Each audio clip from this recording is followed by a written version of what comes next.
आज की कहानी का नाम है रंगा सियार। तो चलिए शुरू करते हैं। पुराने समय की बात है। एक जंगल में एक सियार रहा करता था। सियार अपने शिकार के लिए प्रतिदिन किसी जानवर को मार लिया करता था। एक बार उसे कोई शिकार न मिला। वह शिकार की तलाश में काफी दूर एक बस्ती की तरफ निकल गया। बस्ती में बहुत से कुत्ते रहा करते थे। जब उन्होंने इस सियार को देखा तब सब कुत्तों ने मिलकर इसका पीछा करना शुरू कर दिया। सियार अकेला था, कुत्ते बहुत थे, इसलिए सियार अपने बचने का कोई उपाय खोजने लगा। जिस रास्ते से सियार कुत्तों के डर से भागा जा रहा था, उसी रास्ते में एक रंगरेज का घर था। घर का दरवाजा खुला हुआ था। सियार ने अपनी प्राण रक्षा के लिए यही घर ठीक समझा और तुरंत रंगरेज के घर में जा घुसा। वहाँ उस घर में एक नाद रखी थी जिसमें नीला रंग घुला हुआ था। सियार जब उस घर में घुसा तब उसने उस नाद को नहीं देखा। फिर उस समय उसे अपने बचने की चिंता थी, इसलिए वह बिना कुछ देखे समझे ही सीधा मकान में घुसता चला गया। फल यह हुआ कि वह उस नाद में जा गिरा। नाद में से जब सियार निकला तब उसका सारा शरीर नीले रंग में रंगा हुआ था। रंग के कारण उसकी सारी सूरत बदल गई थी। धीरे धीरे वह मौका देखकर घर में से बाहर निकला और जंगल की ओर चला गया। जंगल के जानवरों ने जब सियार को देखा तब वे उसे नहीं पहचान सके। उन्होंने इससे पहले कोई नीला जानवर नहीं देखा था, इसलिए वे सभी सियार को एक नया जानवर समझकर डरने लगे। इधर जब सियार को यह पता लगा कि उसके रंग को देखकर सब जानवर डरते हैं, तब उसने एक नई तरकीब और सोची। वह उछलता हुआ जंगल के राजा शेर के पास पहुंचा। शेर ने पहले ही सुन रखा था कि जंगल में एक नीले रंग का ताकतवर जानवर नया और आया है, इसलिए जब सियार उसके पास पहुंचा तब शेर डरकर उसके सामने हाथ जोड़कर खड़ा हो गया। बोला, आइए महाबली, स्वागत है। सियार मन में बड़ा प्रसन्न हुआ। उसे अपने भाग्य पर गर्व होने लगा। कड़क कर बोला, देखिए महाशय, मुझे भगवान ने इस जंगल में इसलिए भेजा है कि मैं आप सब पर शासन करूं। इस जंगल में अन्य सब जंगलों से अधिक गड़बड़ रहती है, इसलिए भगवान ने मुझे यहाँ अच्छा राज्य स्थापित करने के लिए भेजा है।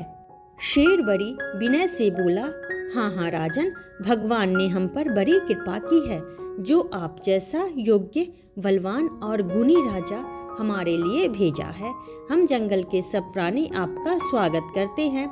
आप हमें आज्ञा दे कि हम आपकी अब क्या सेवा करें। सियार अपनी तरकीब की सफलता पर बड़ा प्रसन्न होने लगा। बोला, आप जंगल के सब प्राणियों को मेरे सामने बुलवाइए ताकि मैं उनका दुख दर्द समझ सकूं। शेर ने कहा, जो आज्ञा महाराज। अभी मैं जंगल के सारे प्राणियों को आपकी राज्य सभा में उपस्थित करता हूँ। कुछ देर बाद जंगल के हजारों जानवर सियार के दरबार में हाजिर हो गए। दरबार लगा। सियार ने बड़ी शान के साथ कहा, मेरे प्यारे साथियों, आपके इस जंगल में इस समय काफी घोर अत्याचार हो रहे हैं। इन अत्याचारों को देखकर भगवान के हृदय में बड़ी दया आई है और उन्होंने आप सबकी सेवा के लिए मुझे यहाँ भेजा है। अब आप किसी प्रकार की चिंता न करें, मैं आप सबके साथ न्याय करूँगा। जंगल के जानवरों ने जब सियार की ऐसी बात सुनी तब वे सब मन में बड़े प्रसन्न हुए। सियार बोला, देखो भाइयों, मैंने आज से श्री शेर सिंह को अपना मंत्री बनाया है और श्रीमती लोमड़ी देवी को अपना विशेष दूत नियुक्त किया है। मैं उन दोनों की मदद से आप सबके दुख दर्द की खबर लेता रहूंगा।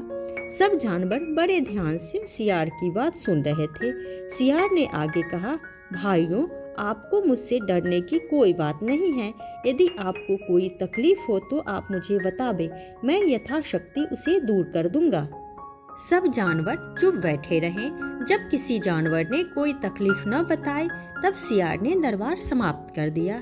सब जानवर अपने घर खुश होकर लौट गए। सियार के राजा होते ही शेर को बड़ी तकलीफ हो गई। अब वह न कहीं अपने इच्छा अनुसार जा सकता था और न अपने इच्छा अनुसार कुछ खा सकता था। लोमड़ी का भी यही हाल था। वे दोनों दिन प्रतिदिन कमजोर होने लगे। इधर सियार को मनपसंद भोजन मिल रहा था। वह दिन प्रतिदिन खूब खा खा कर मोटा होने लगा। मेहनत के बिना आराम से उसके दिन कट रहे थे। आनंद से रात को सोता। एक दिन की बात है, रात को जंगल में किसी सियार ने आवाज लगाई। सियार राजा उस समय आनंद से सो रहा था। आवाज सुनकर उसकी आंख खुल गई और वह भी मस्त होकर अपने भाई सियार की तरह आवाज लगाने लगा। सियार की आवाज सुनते ही शेर जग गया और उसने सियार की चालाकी को भांप लिया। कई दिन से भूखा रहने के कारण शेर गुस्से में तो था ही, सियार की आवाज सुनते ही भड़क उठा और उसने झपटकर सियार का काम समाप्त कर दिया। शेर फिर जंगल का राजा होकर सुख से रहने लगा। तो झूठ और धोखा मुश्किल से छिपता है, कभी न कभी अवश्य प्रकट होता है। अगर आप लोगों को यह कहानी पसंद आए तो वीडियो को लाइक करें और चैनल को सब्सक्राइब करें।